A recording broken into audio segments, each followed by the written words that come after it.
নমস্কার, আমার চ্যানেলে সবাইকে স্বাগত জানিয়ে আজকে আবার একটি নতুন ভিডিও নিয়ে এসেছি আপনাদের কাছে।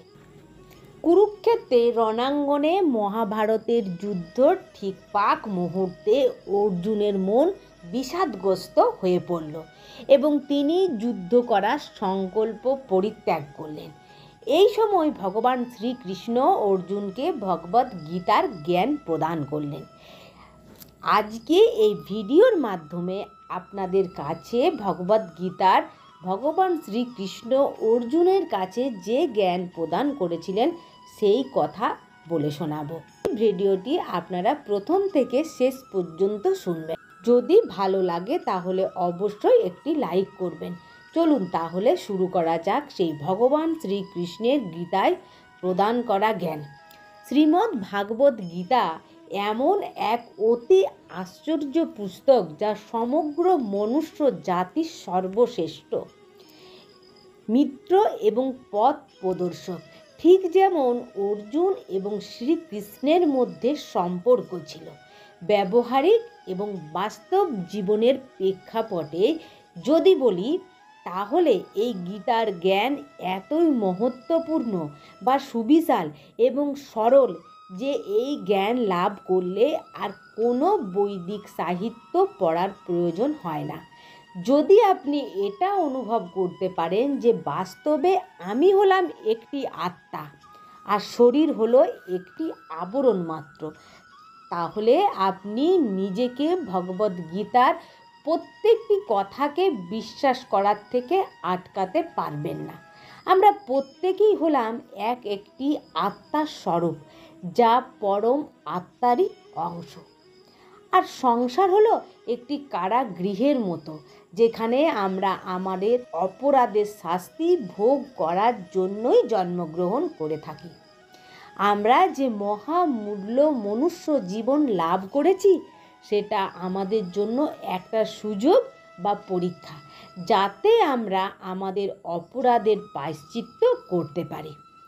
আর ভগবদ্ গীতা হলো সেই পুস্তক যাকে আধার করে জীবনরূপী পরীক্ষায় উত্তীর্ণ হতে পারে। গীতায় ভগবান শ্রীকৃষ্ণ যে পথ আমাদের দেখিয়েছেন তাকে অনুসরণ করলে আমরা এই জীবনে মৃত্যুর চক্র থেকে মুক্ত হতে পারি। কিন্তু কলিযুগের অগ্রসর হওয়ার সাথে সাথে মানুষ আরও নিম্নতর স্তরে নেমে যাচ্ছে। কলিযুগের আধুনিককরণের প্রভাবে সনাতন ধর্মের মাহাত্ম্য ও ঈশ্বরের অস্তিত্বের ওপর বিশ্বাস এবং ধর্মীয় সংস্কৃতি ক্রমশ নষ্ট হয়ে যাচ্ছে। ভগবত ভক্তির এমন জ্ঞান মানুষের থেকে ক্রমশ দূরে সরে যাচ্ছে। এটাই হলো সেই কলিযুগ যেখানে পাপ নিজের আধিপত্য বিস্তার করছে, নিজের স্বার্থ পূরণের জন্য যে কোনো সীমায় নেমে যেতে পারে। ভাই নিজের ভাইকে হত্যা করতেও সংকোচ করে না। মাতা পিতার জন্য সম্মান কোথাও যেন হারিয়ে গেছে। ধন উপার্জনের জন্য মনুষ্য তার বাস্তবিক অস্তিত্বকেও ভুলে গেছে। সে মনে করে ধন উপার্জন করে ধনী হওয়া এবং ক্ষমতা লাভ করা মনুষ্য জীবনের মূল উদ্দেশ্য। এই ঘোর পাপের যুগে ভগবদ্ গীতা আমাদের সঠিক পথ চলতে শেখায়। কলিযুগে এরকম পরিস্থিতি হবে জেনেই ভগবান শ্রীকৃষ্ণ 5000 বছর পূর্বে মানুষের হিতার্থে ভগবদ্ গীতার জ্ঞান প্রদান করেছিলেন। যে ব্যক্তি কলিযুগেও ভগবানের দেয়া উপদেশ পালন করে সে ব্যক্তি ভগবদ্ ধামে যাওয়ার পথে অগ্রসর হয়। 18টি অধ্যায় এবং 700 শ্লোকের মাধ্যমে ভগবান শ্রীকৃষ্ণ জীবনের এমন সব রহস্য বর্ণনা করেছেন যা জানার পর মনুষ্য এতই প্রসন্ন ও সন্তুষ্ট হয়, সেই আনন্দ সংসারে আর কোনো কিছুতেই পাওয়া যায় না। ভগবানকে কিভাবে পাওয়া যাবে সেই কথাও ভগবদ্ গীতায় বলা হয়েছে।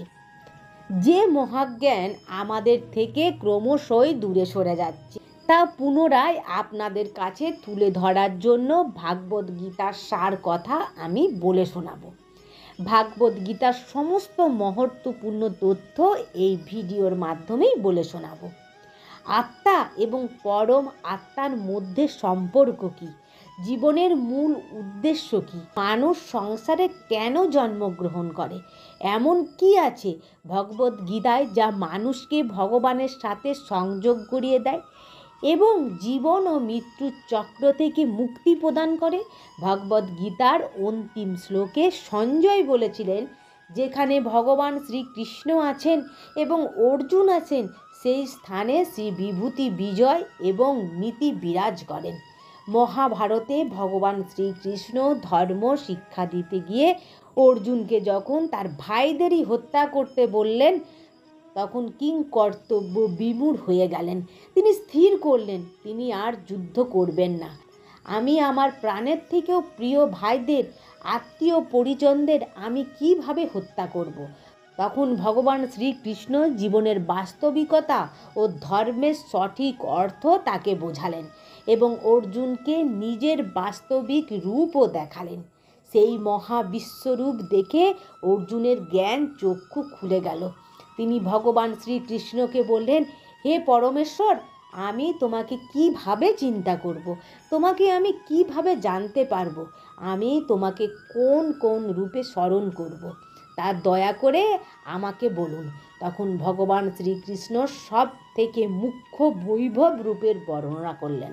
ভগবান বললেন, হে সখা অর্জুন, আমি সমস্ত জীবের হৃদয়ে বিরাজমান পরম আত্মাস্বরূপ। আমি সমগ্র জীব জগতের আদি, মধ্য এবং অন্ত। আদিত্যদের মধ্যে আমি বিষ্ণু, জ্যোতিষ্কদের মধ্যে আমি কিরণশালী সূর্য, মরুদের মধ্যে আমি মরীচি, নক্ষত্রদের মধ্যে আমি চন্দ্র, সমস্ত বেদের মধ্যে আমি সামবেদ, সমস্ত দেবতাদের মধ্যে আমি ইন্দ্র, সমস্ত ইন্দ্রিয়ের মধ্যেই আমি মন, সমস্ত প্রাণীদের মধ্যেই আমি চেতনা, রুদ্রদের মধ্যে আমি শিব, যক্ষ ও রাক্ষসদের মধ্যে আমি কুবের, বসুদের মধ্যে আমি অগ্নি, পর্বতের মধ্যে আমি সুমেরু।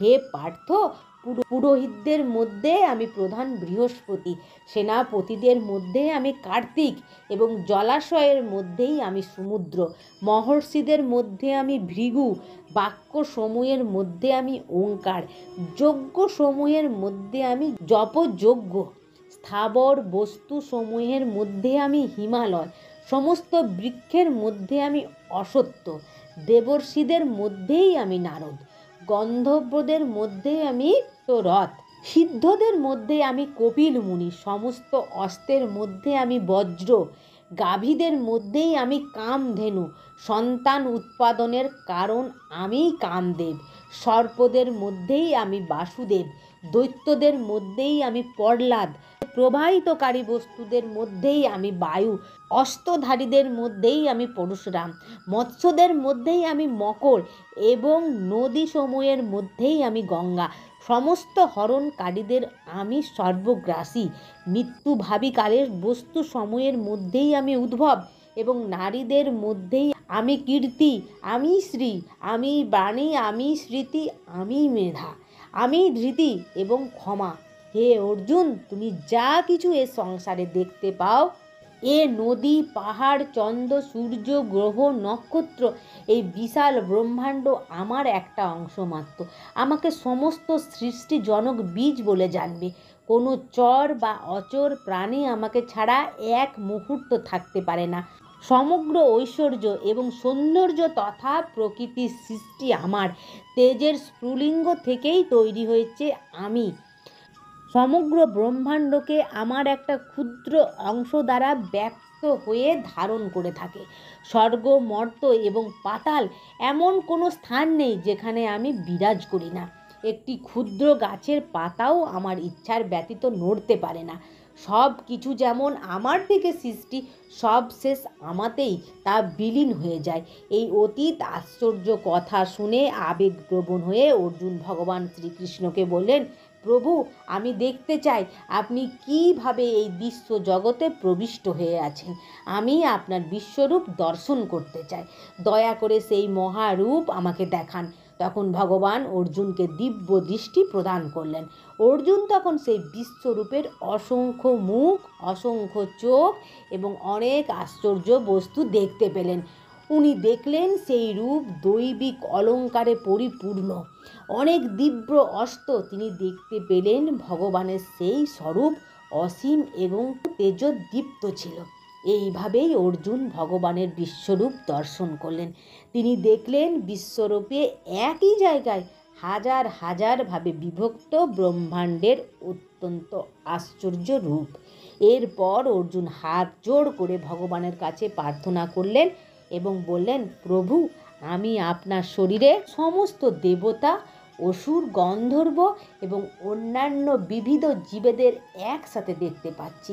আমি পদ্ম ফুলের ওপর বিরাজমান ব্রহ্মা, মহেশ্বর, অন্যান্য ঋষি এবং ভয়ঙ্কর দিব্য সর্পদের দেখতে পাচ্ছি। আমি তোমার শরীরে অগণিত হাত, পা, মুখ এবং চোখ দেখতে পাচ্ছি। আপনার শরীর এতই বিশাল যে আপনার আদি, মধ্য এবং অন্ত দেখা যায় না। আপনি এই ব্রহ্মাণ্ডের পরম আধার। আপনি অব্যয় তথা পুরাণ পুরুষ, আর আপনিই হলেন এই সনাতন ধর্মের পালনকর্তা। আপনার মহিমা অনন্ত, আপনার পূজা পদ্ধতি অসংখ্য। আপনার দুই চোখে আমি তেজোদ্দীপ্ত সূর্য এবং চন্দ্রকে দেখতে পাচ্ছি।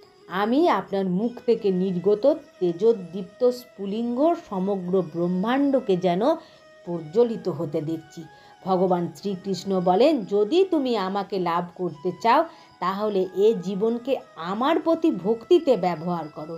আমার ভক্তি শরীর দিয়ে নয়, বরং তোমার ভেতরে থাকা আত্মার মাধ্যমেই করতে পারবে। যেমন শরীরকে তাজা রাখতে খাদ্যের প্রয়োজন হয়, সেই রকমই আত্মাকে তাজা রাখতে, পবিত্র রাখতে আমার প্রতি ভক্তির প্রয়োজন হয়। যতক্ষণ তোমার মধ্যে এই ভ্রান্ত ধারণা থেকে যাবে তুমি হলে একটা শরীর, ততক্ষণ তুমি আমাকে লাভ করতে পারবে না। যখন তোমার এই জ্ঞান লাভ হবে তুমি শরীর নয়, তুমি আত্মা, তখন তুমি আমার দ্বারা প্রদেয় এই জ্ঞান অর্জন করা এবং আমার প্রতি ভক্তিযুক্ত হওয়ার যোগ্য হয়ে উঠবে, এবং তখন আমার স্মরণে আসা থেকে কেউ তোমাকে নিষ্কৃতি করতে পারবে না। এই সংসারে তুমি যা দেখো, যা শোনো, যা গ্রহণ করো বা যা স্পর্শ করো, অনুভব করো, সেই সব কিছুই আমার রচনা হলেও আমি এই সব অনুভূতির বন্ধন থেকে সম্পূর্ণভাবে মুক্ত। এই সংসারে তুমি যা কিছু ইন্দ্রিয়ের দ্বারা অনুভব করো, কোনো কিছুই তোমার আত্মাকে প্রভাবিত করতে পারে না।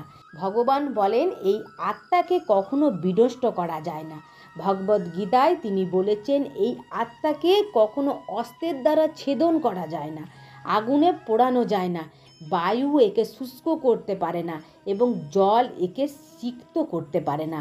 তিনি এটাও বলেছেন, মনুষ্য জীবনে কোনো ব্যক্তি চেষ্টা করলে তার আত্মাকে নিজেই পরম আত্মায় বিলীন করতে পারে, আর এটা সম্ভব হয় একমাত্র ভক্তির দ্বারা। আর এই জন্যেই বলা হয় মনুষ্য জন্ম লাভ করা সৌভাগ্যের ব্যাপার। 84 লক্ষ বার জন্ম হওয়ার পর মনুষ্য জন্ম হয়, আর এই জন্মেতে প্রত্যেকটি ব্যক্তিকে ভিন্ন ভিন্ন পরীক্ষা দিতে হয়।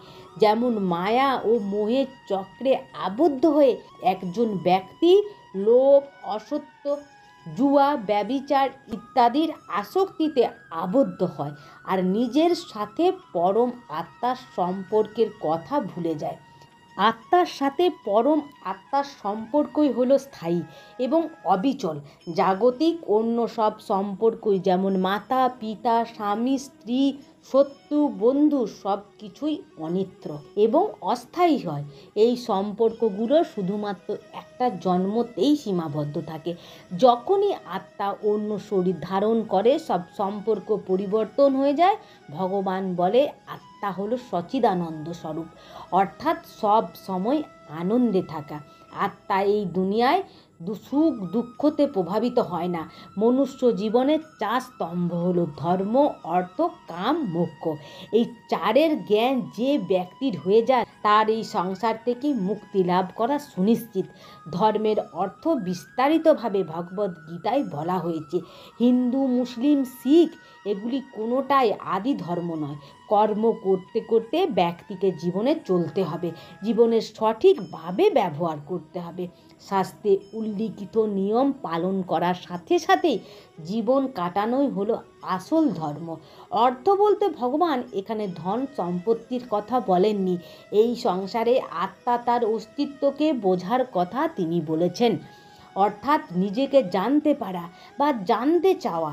এই সংসার থেকে সকল সম্পর্ককে মূল্য দিয়ে তাদের প্রতি সঠিক কর্তব্য পালন করে সাংসারিক জীবনের সকল প্রকারের সুখ ভোগ করে জীবনরূপী পরীক্ষায় উত্তীর্ণ হয়েই নিজেকে পরম আত্মার সাথে বিলীন করে দেওয়ার নামই হলো কর্ম।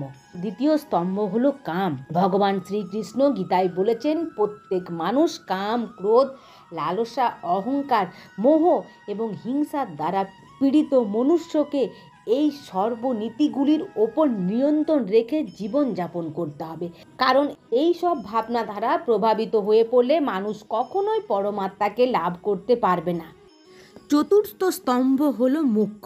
ভগবান শ্রীকৃষ্ণ গীতায় বলেছেন, মানুষের ইচ্ছা এবং আকাঙ্ক্ষার কারণে এই সংসারে জন্ম ও মৃত্যু চক্রে তাকে বারবার ফিরে আসতে হয়।